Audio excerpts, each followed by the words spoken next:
Good morning and welcome to the Core Connection. I'm Mira Rubin here with you on Enlightened World Network. And today's topic is emotions as feedback. And we often relate to our emotions as a problem to be solved, something to avoid, something to change. And today we're going to talk about how we can learn so much by interacting with our emotions as feedback. So before we get started, let's take a minute or two to get present. Let's take a deep breath in through your nose and hold it. And imagine clean, crisp oxygen flowing into your lungs, flooding into your bloodstream, nourishing all your cells, your organs, bringing vital life energy to your body and being. And as you exhale any tension, stress, negativity, fatigue. And now let's take another deep breath in through your nose and hold it. This time, imagine brilliant, bright light lighting you up from the inside out, illuminating, electrifying, and energizing all your cells, all your molecules, all your electrons, creating this brilliant beam of light from your heart out into the world. And as you exhale any remaining tension, stress, negativity, fatigue. And now let's just gently press our palms together. Softly, softly, softly. Rub your fingers against your palms to feel the deliciousness of that sensation, the tickling, the tingling. Allow yourselves to become present right here, right now, in this remarkable physical form that enables you to experience life. Good morning, good morning, good morning. Welcome. It's great to be here with you this morning. And our topic today is emotions as feedback. So we've talked this week about shifting paradigms and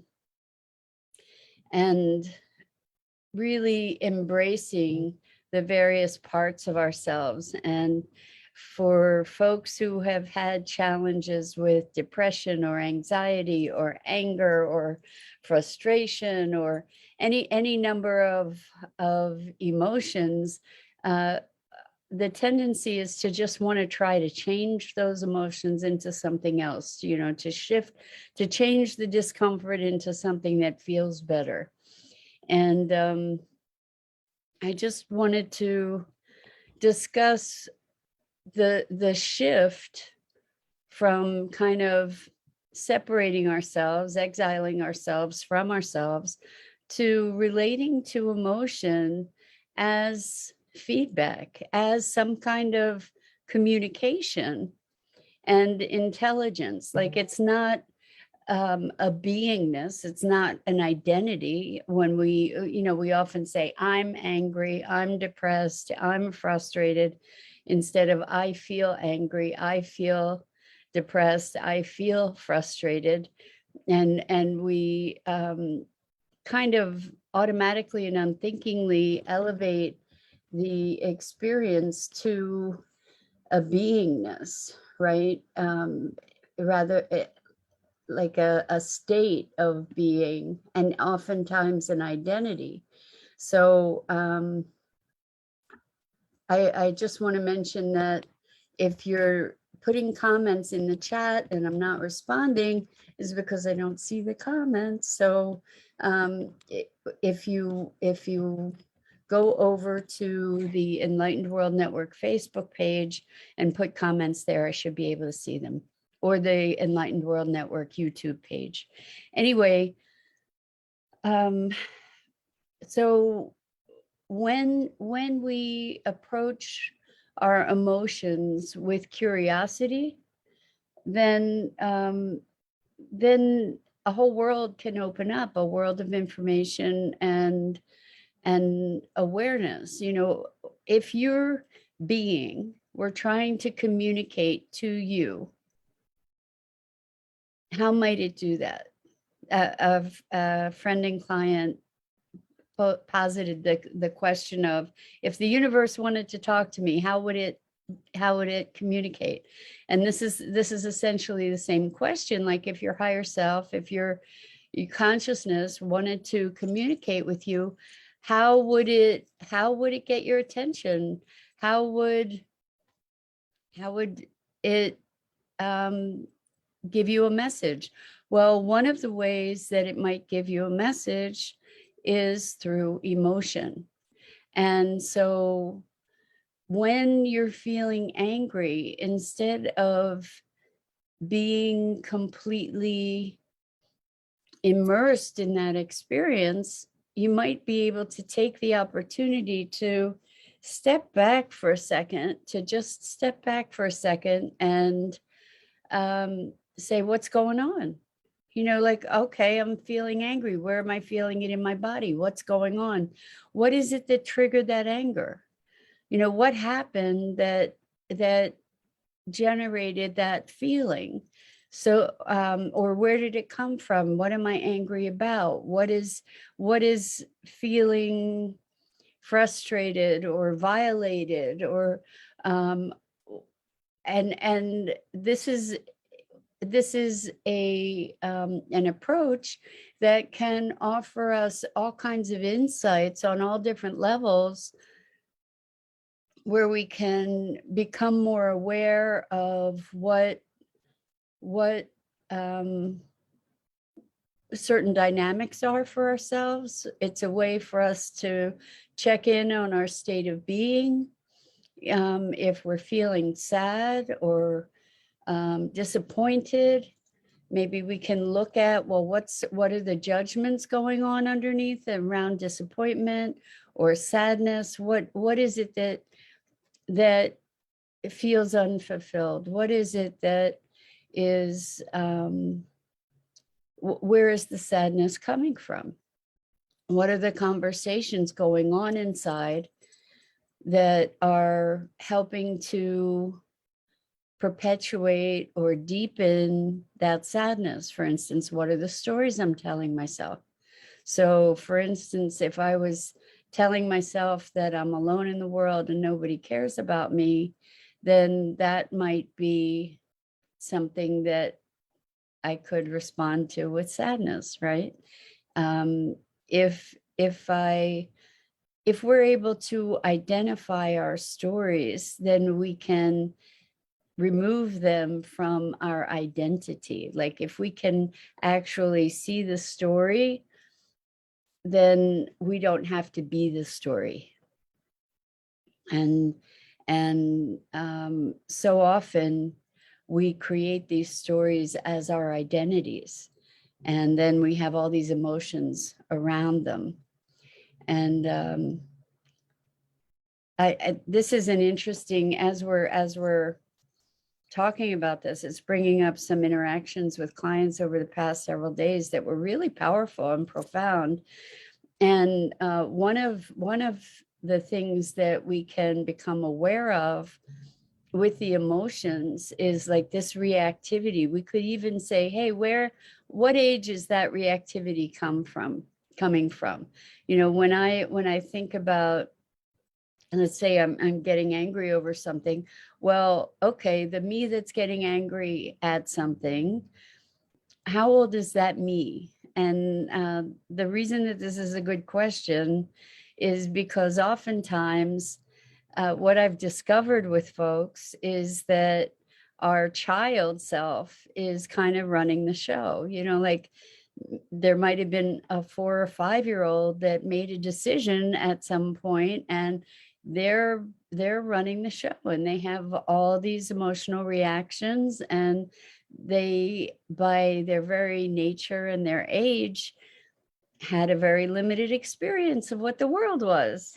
And so the degree of wisdom that a 5 or 6-year-old has about the workings of the world are probably not as mature. Hopefully they're not as mature as your adult self, right? Or your adult perspectives. And sometimes it's important to educate this inner child. So I haven't seen any comments yet this morning, and I did check. It does look like we're live on Facebook. So if you are putting comments in the chat and you're not getting a response, I'm going to encourage you to go over to the Enlightened World Network Facebook page and put your comments there.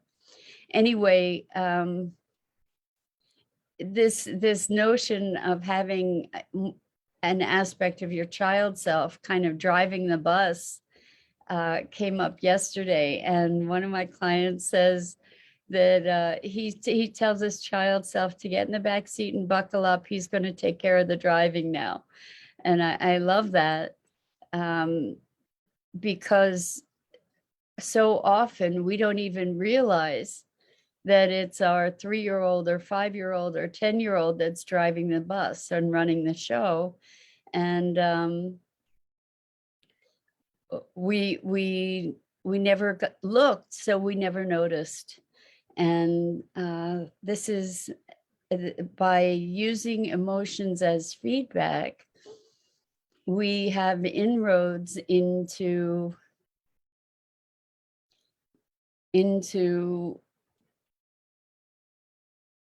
using our emotional intelligence, our communications from self to self. So, you know, if we're talking about communications from self to self, how could we get our attention?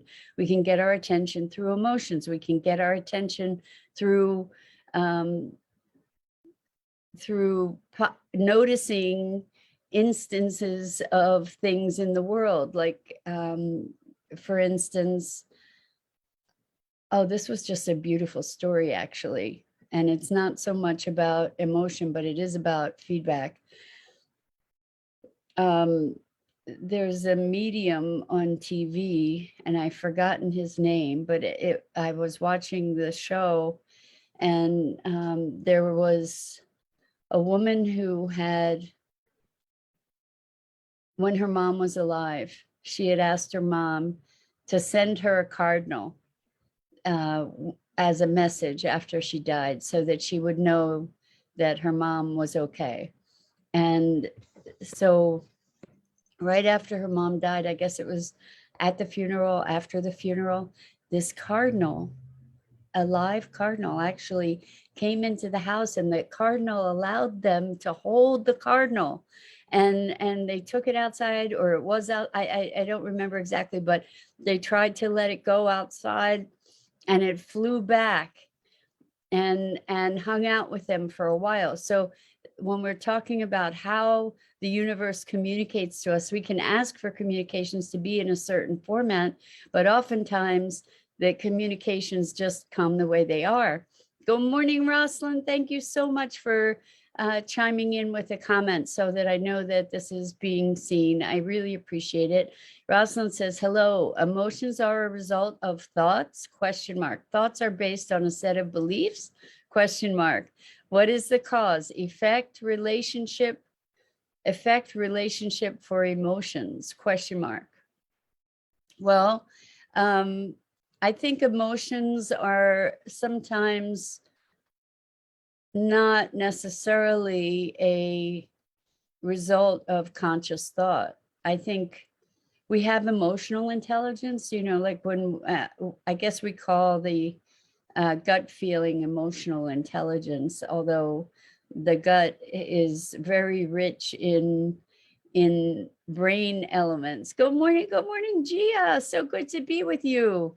I'm glad you're able to join us this morning. We're talking about emotions as feedback. And so Rosalind, you were saying emotions are a result of thoughts. I don't know that that's necessarily true. I think that we have emotions. Emotions are a complex of all kinds of input. And so, for instance, like this morning, I just woke up feeling like kind of frustrated and sad and stuck. And these were emotions that I looked at and was like, okay, so what's going on about that? And what I realized is, you know what, I need to get out. I need to get an adventure. I need to do something outside of this very I guess cabin fever has set in, we could say.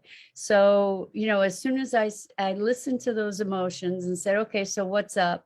What are we calling for here? What are those emotions about?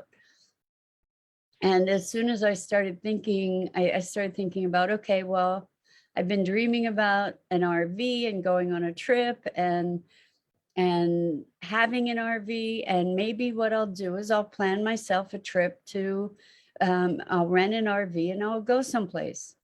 And as soon as I did that, the sadness and the stuckness and the frustration lifted. So like the emotions may be result of thought. I mean, we can be telling ourselves stories that generate emotions, and that's a pretty standard pathway. And we can also be feeling emotions that we try to then assign thoughts to. It's like, okay, I'm feeling angry, I'm feeling sad. Why am I feeling sad? And then we go and we try to make reasons for it, right? And I am talking about using emotions as feedback or relating to emotions as feedback, but that doesn't mean that we need to find the reason, because there's not necessarily reason, meaning it's not necessarily reasonable, but we can be looking at, oh, okay, so I'm feeling this way, or I got angry. What triggered it? What, and we can sometimes, I know it's like kind of looking for the reason, but we can sometimes trace the pathway to discover, oh my gosh, my 5-year-old's running the show here. Or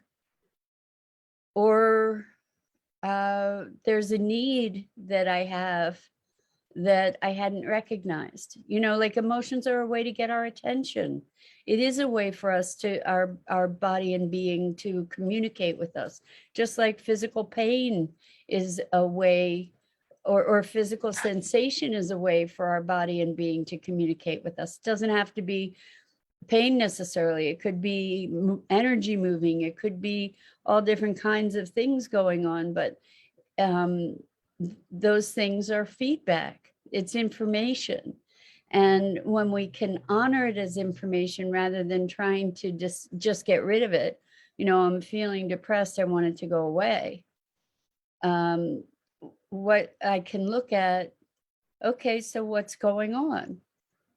What we can use it to open a dialogue. We don't necessarily have to find reasons to justify it in a story to make it make sense. But it can be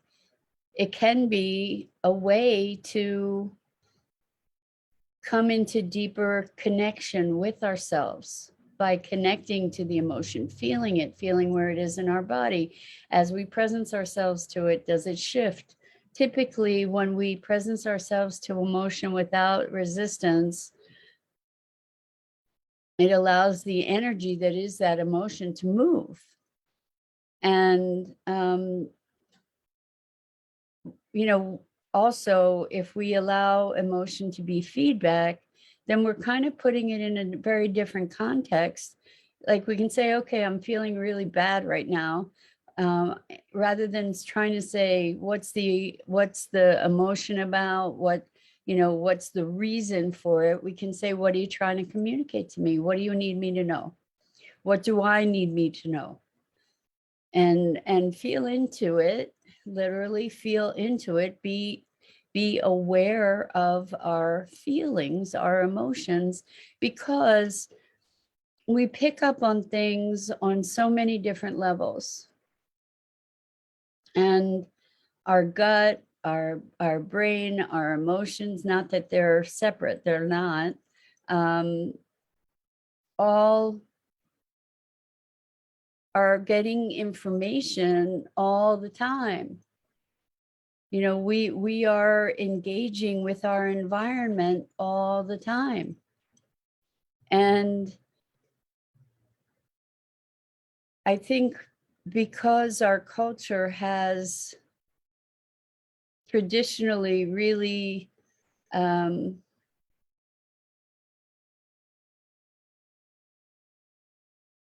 devalued emotion, and we haven't allowed ourselves the access to the richness of information that's available to us. And so, we're talking about shifting paradigms. Part of the paradigm shift that we're up to these, as far as I can tell, is this. We were talking the other day about separation and unity, separation and wholeness. And in order for us as beings to come to wholeness, it's essential that we be connected to our wholeness, that we take ownership of, that we integrate all aspects of ourselves, including those aspects that we've historically judged as negative or undesirable. And when we value the information that's coming in, and we give it the attention necessary to unearth the treasures that it has for us, then we are becoming more whole. So a beautiful example is with a client who had an experience that they felt ashamed of. And initially, when we've done things that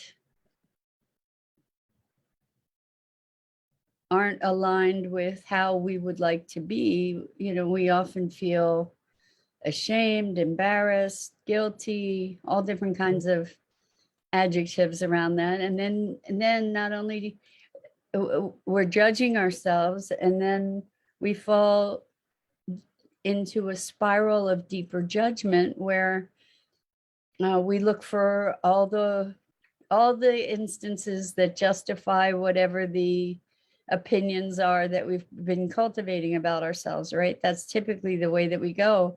What we could do, what we can do, and what's a lot more powerful is to see the incident, so not just emotions, but the incident as feedback. It's like, okay, so I realize that I can't really do that, whatever that activity is, because then I don't have the ability to moderate myself in those circumstances. And then I end up feeling shameful and guilty and whatever. And so that experience, when you use it as feedback, can be a pivotal moment. It can be an experience where we then allow ourselves to benefit, to transform, to make better choices, to make choices that are aligned with ourselves more thoroughly. And so with emotion, especially with things like shame, we can look at, okay, wow, what happened here? Why do I feel ashamed? What's going on? That's not how I want to behave. Okay, so I get to make this choice to preserve myself better in the future.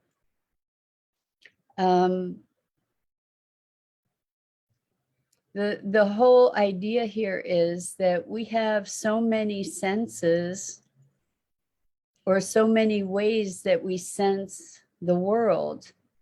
And by starting to be responsive and aware of our emotions as information, then we can be expanding our capacity and our capability with those sensors and senses.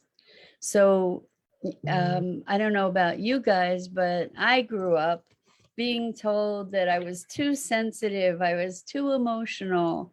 And I think that that's true for many, many people, that they've grown up with that kind of feedback from people.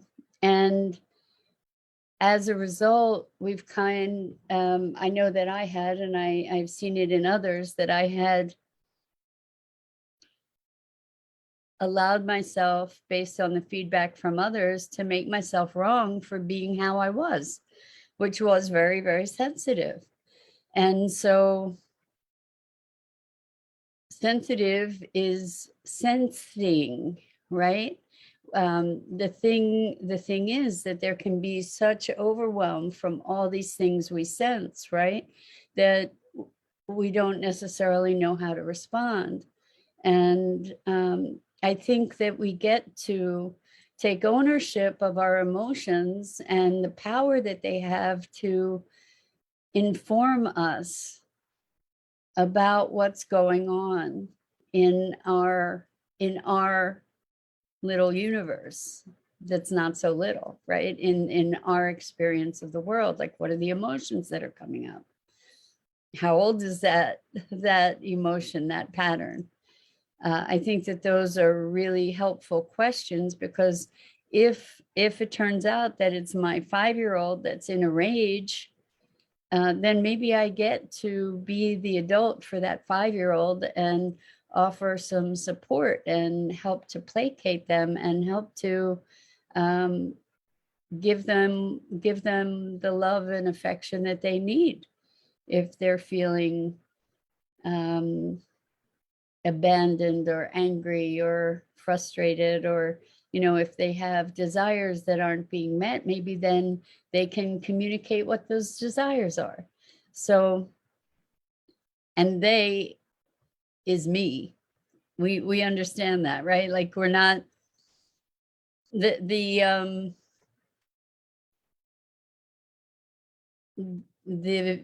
vehicle or the process of creating these other selves is really just a helpful foil to assist us in communicating more deeply with our own intelligence, with our own awareness. So I hope this is helpful, and I really truly invite you, when you're experiencing emotions, to look at them as feedback, and then you dive more deeply into what is being communicated and how it can serve you.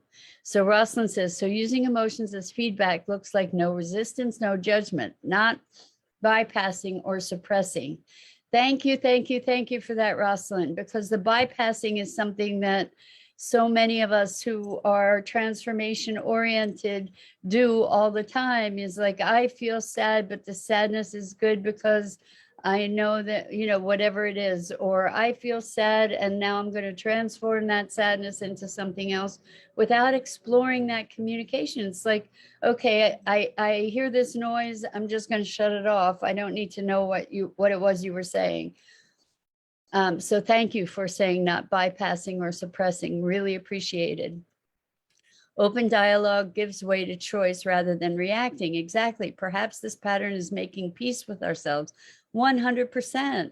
And it's also getting to know ourselves, because we've been taught to ignore parts of ourselves, to deny parts of ourselves, to bury parts of ourselves, to suppress parts of ourselves, all of that stuff. So justifying our actions or understanding the nature of ourselves. So justifying sounds like, to me, making excuses, and that's not really what and I'm guessing you don't really mean it that way, but really having a deeper, richer understanding.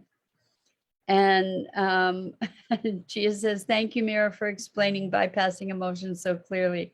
I'm glad that you felt that was clear, Gia. Thank you so much.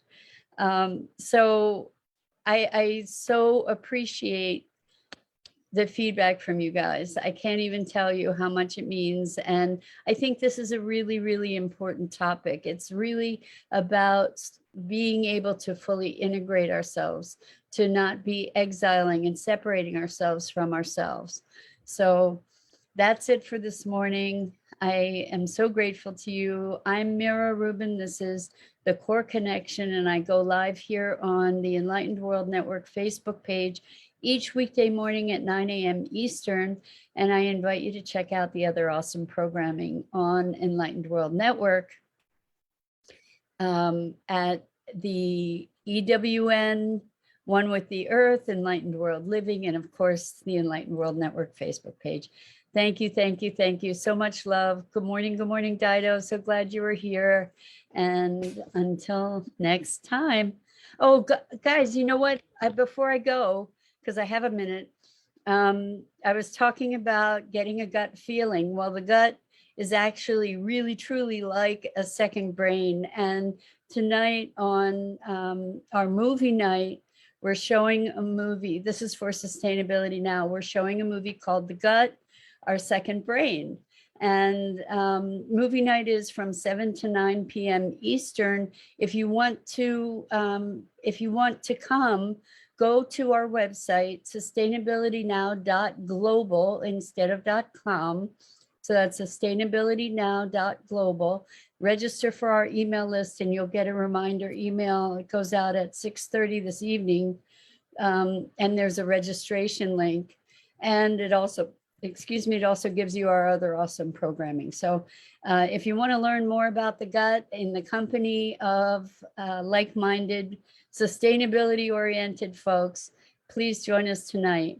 And again, that's sustainabilitynow.global, and you can sign up for the email list, and then you'll get an invitation to movie night. So with that, we can honor our other than rational intelligence. Dido, thank you, thank you, thank you. Dido just posted a link in the chat, and so much love to you guys. Till next time.